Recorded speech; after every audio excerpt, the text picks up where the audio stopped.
ఓం వసుదేవసుతం దేవం కంసచాణూరమర్దనం దేవకీ పరమానందం కృష్ణం వందే జగద్గురుం. ఓం శ్రీ రాధాకృష్ణాభ్యాం నమ. కృష్ణం వందే జగద్గురుం, అర్జునం వందే జగదేకవీరం. ఇప్పుడు శని వక్రించినటువంటి సమయం జూలై నెల 26, 27వ తేదీల్లో 2026 సంవత్సరంలో శని మరి మీన రాశిలో మనకి వక్రించడం అనేటటువంటిది జరిగింది. ఇది ఎప్పటి వరకు ఉంటుంది ఈ శని వక్రించి అంటే మనకి డిసెంబర్ 10, 11, 2026 సంవత్సరం వరకు ఉంటుంది. మళ్ళీ శని సవ్య దిశలోకి డిసెంబర్ 10, 11వ తేదీల్లోకి వస్తాడు.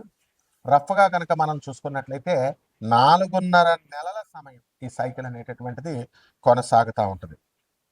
దీన్ని ఎక్కడికి మళ్ళీ సవ్య దశలోకి వస్తుందంటే మళ్ళీ డీప్ వాటర్స్ అయినటువంటి మీనరాశిలోకే మనకి ఈ వక్రించడం జరుగుతుంది. స్పెసిఫిక్గా మనకి ట్రాన్సిట్ ఎక్కడికంటే త్రూ రేవతి నక్షత్రం, ఉత్తరాభాద్ర నక్షత్రం నుంచి మనకి ట్రాన్సిట్ అనేటటువంటిది జరుగుతుంది. మరి దీని వలన మనకి కొన్ని రాశుల వారికి మేలు జరుగుతూ ఉంటుంది, కొన్ని రాశుల వారికి మధ్యస్థంగా ఉంటుంది, అలాగే కొన్ని రాశుల వారికి మరి యాడ్వర్స్ రిజల్ట్స్, బ్యాడ్ రిజల్ట్స్ ఇస్తూ ఉంటుంది. కాబట్టి దీనికి మనం ఏం చేయాలండి అని అంటే మనకి ఆగస్ట్ నెలలో మనం 12వ తేదీన మనకి ఒకటి జరుగుతుందండి. ఆగస్టు 12న మనకి టోటల్ సోలార్ ఎక్లిప్స్ అంటే సంపూర్ణ సూర్యగ్రహణం ఏర్పడబోతోంది. అసలు మనం ఆగస్టు 12న 2026 సంవత్సరంలో ఒక వెరీ రేర్గా జరిగేటటువంటి 6 గ్రహాల అలైన్మెంట్ అనేటటువంటిది, 6 ప్లానెట్ అలైన్మెంట్ అనేటటువంటిది జరుగుతుంది. ఏమిటి ఆ గ్రహాలు అంటే బుధుడు, కుజుడు, గురుడు, శని. ఈ గ్రహాలు 4 అయితే యురానస్ అండ్ నెప్ట్యూన్ అంటే రాహుకేతువులు దగ్గర దగ్గరగా ఉంటాయి. వీటి పోలికలు ఇవన్నీ కూడా they will stretch across the predawn sky. మొత్తం అంతా కూడా ఒకే ఆర్చ్ లాగా వస్తుందన్నమాట. సో దీన్ని మనందరం కూడా నేకెడ్ అయితే చూడొచ్చు మనం ఖగోళంలో, ఆకాశంలో. బెస్ట్ టైం ఏంటంటే ఆగస్టు 12వ తేదీన దగ్గరగా 1 గంట నుంచి గంటన్నర పాటు మనకి ఎవరి ఊర్లో వాళ్ళకి లోకల్ సన్ రైజ్ లొకేషన్ ఏదైతే ఉందో ఆ లోకల్ సన్ రైజ్ టైంలో దానికంటే ముందు గంటన్నర ముందు మనకి ఈ 6 ప్లానెట్ల అలైన్మెంట్ కనబడుతూ ఉంటుంది. అలాగే ఈ యొక్క మనకి ఈ ఆకాశంలో ఈ స్ట్రెచ్ అయినటువంటి ఈ ఆర్క్ ఏమవుతుందంటే morning eastern and north eastern హారిజన్లో ఇది ఏర్పడుతుంది. అలాగే ఈ యొక్క ప్లానెట్ విజిబిలిటీ అనేటటువంటిది అంటే అందరూ చూడొచ్చు అండి దీన్ని అంటే బుధుడు, గురుడు, శని, కుజుడు ఇవి చాలా బ్రైట్గా కనబడతాయి. అండ్ మామూలు కళ్ళతో ఏ విధమైనటువంటి ఎక్విప్మెంట్, ఏ పరికరాలు అవసరం లేకుండా క్లియర్ స్కైస్, ఆకాశాలు కనుక కరెక్ట్గా ఉన్నట్లయితే దాంట్లో మనం చూడొచ్చు.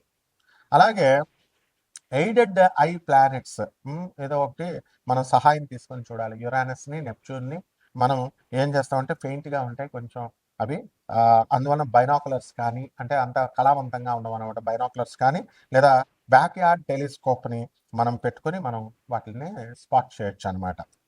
అయితే ఈ రకంగా ఉన్నటువంటి ఈ యొక్క ప్లానెట్స్ అన్నీ కూడా ఆగస్టు 1 నుంచి 17వ తేదీ వరకు కూడా మనకి ఈ రవి ఏం చేస్తాడంటే కర్కాటక రాశిలో ఉంటాడనమాట. అలాగే ఆగస్టు 17 నుంచి సింహ రాశిలోకి ఈ యొక్క రవి గ్రహం వెళ్ళడం అనేటటువంటిది, ట్రాన్సిట్ చేయడం అనేటటువంటిది జరుగుతుంది.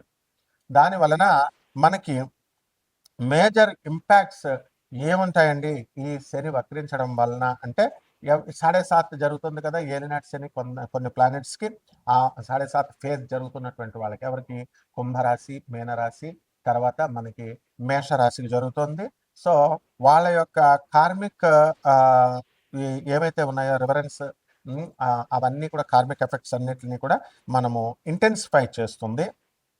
ఆ తర్వాత మనకి రెస్పాన్సిబిలిటీస్ అని కూడా మనకి బాధ్యతల్ని పెంచుతుంది, కార్మిక రివ్యూస్ని. తర్వాత వీటి యొక్క బాధ్యతల్ని కుంభరాశి వారికి, మీనరాశి వారికి, తర్వాత మేషరాశి వారికి జరుగుతుంది. తర్వాత డయాఫేజ్ అనేటటువంటిది జరుగుతుంది. అదేమిటంటే సింహరాశిలో అండ్ ధనుస్సు రాశి వాళ్ళకి వీళ్ళ యొక్క ఎవరికైతే జరుగుతుందో వాళ్ళందరూ కూడా శనీస్ వాళ్ళ దశలు జరుగుతున్నాయో, సో ఈ యొక్క స్క్రూటినీ జరుగుతుంది, శని స్క్రూటినీ. దానివల్ల ఎక్స్ట్రా కాషన్ ఫైనాన్సెస్లో కానీ, ధన విషయాల్లో, తర్వాత వర్క్ ప్లేస్ చోట స్ట్రెస్, ఇలాంటి విషయాల మీద ఎఫెక్ట్ అనేటటువంటిది పడుతుంది వీటి వల్ల. అలాగే బెనిఫిట్ అయ్యేటటువంటి రాశులు ఏమైనా ఉన్నాయి అంటే మనకి మేషరాశి, వృషభ రాశి, సింహరాశి, తులారాశి, మేనరాశి వారికి అందరికీ కూడా బ్రహ్మాండమైనటువంటి లాభాలు జరుగుతాయి. అలాగే మనకి ప్లానెటరీ ట్రాన్సిట్స్ జరుగుతున్నాయి. అది ఎవరికైతే దీనివల్ల గజకేసరి, గజలక్ష్మి యోగాలు, అలాగే బుధాదిత్య యోగాలు, ఇలాంటి యోగాలు ఎవరికైతే ఉన్నాయో వాళ్ళందరికీ కూడా ఈ యొక్క అన్లాక్ చేసి మొత్తము పాజిటివ్ షిఫ్ట్స్ వచ్చేలాగా వీళ్ళకి చేయడం జరుగుతుంది. ఈ రాశి వాళ్ళందరికీ కూడా ఎవరికైతే బుధాదిత్య యోగాలు, గజకేసరి యోగాలు వచ్చినాయో ఇంకా ఎక్కువ పెంచడం అనేటటువంటిది జరుగుతుంది. కాబట్టి మనము ఈ శని, ఏలినాటి శని అని అనగానే మొత్తం అందరూ కూడా భయపడతా ఉంటారు. అలాగే శని వక్రించినప్పుడు భయపడతా ఉంటారు. కానీ కొన్ని రాశుల వారికి ఏలినాటి శని సమయాల్లో కూడా మనకి ఈ యొక్క శని వక్రించిన సమయాల్లో కూడా మనకి మంచి జరుగుతూ ఉంటుంది. ఇప్పుడు ఈ యొక్క మైనస్ ఇంటూ మైనస్ ప్లస్ అవుతుంది ఫార్ములా. అందువలన ఎవరికైతే ఈ యొక్క శని మనకి బాగుండలేదో అటువంటి వాళ్ళకి శని వక్రించినప్పుడు, క్రూర గ్రహాలకి ఆ వక్రించినప్పుడు శుభ ఫలితాలు ఇస్తాయి. మైనస్ ఇంటూ మైనస్, అసలే శని ఏలినాటి శని జరుగుతుంది అనుకోండి, ఆ ఏలినాటి శని సమయంలో మళ్ళీ ఈ యొక్క వక్రించడం, మైనస్ ఇంటూ మైనస్ ఏమవుతుంది, ప్లస్ అవుతుంది. అందువలనే మనకి కొన్ని రాశుల వారికి కొన్ని సందర్భాలలో మనకి ఏలినాటి శని కాదు, అర్ధాష్టమ శని. మనకి ఈ యొక్క వృశ్చిక రాశి వారికి అర్ధాష్టమ శని జరుగుతుంది. అలాగే సింహరాశి వారికి అష్టమ శని జరుగుతుంది. సో ఈ రాశుల వారికి అందరికీ కూడా మనకి minus into minus formula apply అయ్యి కొంచెం శుభాలు జరుగుతాయి. కాబట్టి ఇవన్నీ కూడా గోచార రీత్యా మనం చెబుతున్నాము. కోటాను కోట్ల మంది కామన్ ప్లాట్ఫామ్ మీద మీ వ్యక్తిగత జాతకాలలో మీకు ఎవరికైతే ఈ సాఫ్ట్వేర్ ఉద్యోగాలు చేస్తున్నటువంటి వాళ్ళకి ఉద్యోగాలు పోయినాయో లే ఆఫ్ల వల్ల, అటువంటి వాళ్ళకందరికీ మళ్ళీ ఉద్యోగాలు తిరిగి వస్తాయా రావా, వివాహాలు అవుతాయా అవవా, చాలా సంవత్సరాల నుంచి ఫైనాన్సెస్, ఇన్వెస్ట్మెంట్స్ మనం పెట్టుబడి పెట్టి ఉంచాము, అప్పులు ఇచ్చి ఉన్నాము, ఆ అప్పులన్నీ కూడా వస్తాయా రావా, ఇవన్నీ కూడా వ్యక్తిగత జాతకాలను బట్టే చెప్పాలి. కాబట్టి ఇటువంటి వాళ్ళందరూ కూడా కావలసినటువంటి వాళ్ళు మరి అందరూ కూడా మనకి కాంటాక్ట్ చేయొచ్చు. దాని ద్వారా మనం వాళ్ళందరికీ కూడా చెప్పడం జరుగుతుంది. కొన్ని వాళ్ళకి కావాల్సినటువంటి రెమెడీస్ అన్ని కూడా మనం చెప్పడం జరుగుతుంది. కన్యా రాశి, ఈ కన్యా రాశి వారికి అందరికీ కూడా లాభములో ఉన్నటువంటి గురు, రవి, బుధ గ్రహాలు మిమ్మల్ని ఉన్నత స్థానాల్లోకి తీసుకువెళ్ళడం జరుగుతుంది. భార్యాభర్తల మధ్య కొట్లాటలు, ఫైటింగ్లు జరుగుతున్నటువంటి వాళ్ళందరూ కూడా మీకు వాళ్ళంతా ఒక దారికి వస్తాయి సమస్యలన్నీ కూడా. అలాగే పిల్లల్ని తీసుకుని తల్లిదండ్రులు విడిపోయినటువంటి వాళ్ళు ఉన్నారు, అయితే తల్లైనా తీసుకెళ్ళిపోతుంది, లేకపోతే తండ్రి అయినా తీసుకెళ్ళిపోతుంది. మరి అటువంటి వాళ్ళందరూ కూడా మళ్ళీ రీకన్సైల్ అవడానికి అవకాశాలు ఉంటాయి. అదేవిధంగా ఈ కన్యా రాశి వారికి అందరికీ కూడా మరి శని వక్రించి ఈ యొక్క మీనరాశిలో మనకి ఉండడం ద్వారా వీళ్ళకి ఉత్తమ ఫలితాలు రావాల్సినటువంటి దాన్ని ఫలితాలని కొంచెం డౌన్ చేయడం అనేటటువంటిది జరుగుతుంది. కాబట్టి శత్రువులపై ఆధిపత్యాన్ని మీరు సంపాదించగలుగుతారు. విదేశాలకు సంబంధించినటువంటి ప్రయత్నాలు గతంలో సక్సెస్ కాలేదు, కానీ ఇప్పుడు మీకు సక్సెస్ అవడానికి అవకాశాలు ఉన్నాయి. కాబట్టి విదేశాలకు వెళ్ళడము, అక్కడ ఉద్యోగాలు తెచ్చుకోవడము, ఇలాంటివన్నీ కూడా జరుగుతాయి.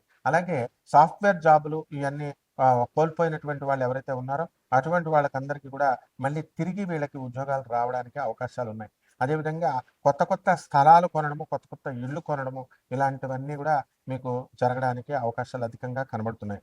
అదేవిధంగా ఈ యొక్క కన్యా రాశి వారికి అందరికీ కూడా పోలీస్ డిపార్ట్మెంట్, సెక్యూరిటీ, ఇలాంటి డిపార్ట్మెంట్స్లో పనిచేస్తున్నటువంటి వాళ్ళందరికీ కూడా మీకు ప్రమోషన్స్ రావడానికి అవకాశాలు అధికంగా కనబడుతున్నాయి. అలాగే కన్యా రాశి వాళ్ళకి నడుము నొప్పులు, మొకాల నొప్పులతో కొంచెం శారీరక ఇబ్బందులు ఉన్నటువంటి వాళ్ళందరికీ కూడా వాళ్ళవి కంటిన్యూ అయ్యి ఆగస్టు 17వ తేదీ తర్వాత నుంచి తగ్గడానికి అవకాశాలు ఉంటాయి. అలాగే ప్రభుత్వాల నుంచి, ప్రభుత్వ ఉద్యోగాల కోసం ఎవరైతే ప్రయత్నిస్తున్నారో వాళ్ళకి ఆగస్టు 3, 4 వారాల నుంచి సక్సెస్ఫుల్గా అవడానికి అధికమైనటువంటి అవకాశాలు ఉంటాయి. కాబట్టి ఈ యొక్క కన్యా రాశి వాళ్ళ రైతులు కూడా బ్రహ్మాండంగా అప్పులన్నీ తీర్చేయడము ఇవన్నీ కూడా జరుగుతాయి. అలాగే చేపల రొయ్యల చెరువులు నడుపుతున్నటువంటి వాళ్ళు, కోల్డ్ స్టోరేజ్ హోమ్స్ రన్ చేస్తున్నటువంటి వాళ్ళందరూ కూడా బ్రహ్మాండంగా ఉండడము అనేటటువంటిది జరుగుతుంది. కాబట్టి ఈ రాశి వారు అనేకమైనటువంటి పనుల్లో నిమగ్నమై ఉంటారు. మల్టీ ఫ్యాసెటెడ్‌గా వీరు పేరు తెచ్చుకుంటారు. అన్ని టాస్క్‌లు కూడా ఒకే ఏకధాటి మీద వీళ్ళు సక్సెస్ అవ్వడానికి అవకాశాలున్నాయి. వీళ్ళ పిల్లల్ని కాలేజీల్లో జాయిన్ చేయడంలో వీళ్ళు బిజీగా ఉండడము, పిల్లల చదువు విషయమై కొంచెం గతం ఎన్నో రోజులుగా టెన్షన్ పడుతున్నటువంటి వీళ్ళకి ఆ టెన్షన్ నుంచి బయటపడడం జరుగుతుంది. ఇక ఈ యొక్క శని జపం చేసుకోవాలా పరిహారాలు, శని స్తోత్రాలు చదవాలా, శనికి కిలోంపావు నల్ల నువ్వుల్ని, నల్లని వస్త్రాలనిచ్చి పేద బ్రాహ్మణులకి శనివారం నాడు ఉదయం కరెక్ట్‌గా 8 గంటలకి దానం చేసుకోవాలా. దశ మహావిద్యల్లో ఒకటైనటువంటి ఈ యొక్క మహాకాళి అమ్మవారి యొక్క మంత్ర జపము, అమ్మవారి యొక్క స్తోత్రాలు చదువుకోవడము, అమ్మవారి యొక్క హోమం చేసుకోవడం ద్వారా బ్రహ్మాండంగా ఉంటుంది. అలాగే రావి చెట్టుని ఇంట్లో వేసుకొని తులసి చెట్టుకి, రావి చెట్టుకి కలిపి పూజ చేసుకోవడము, ఆ రావి చెట్టు చుట్టూ ప్రదక్షిణాలు చేయడము, గురుచరిత్ర పారాయణ చేసుకోవడం ద్వారా బ్రహ్మాండంగా ఉంటుంది. శుభమస్తు.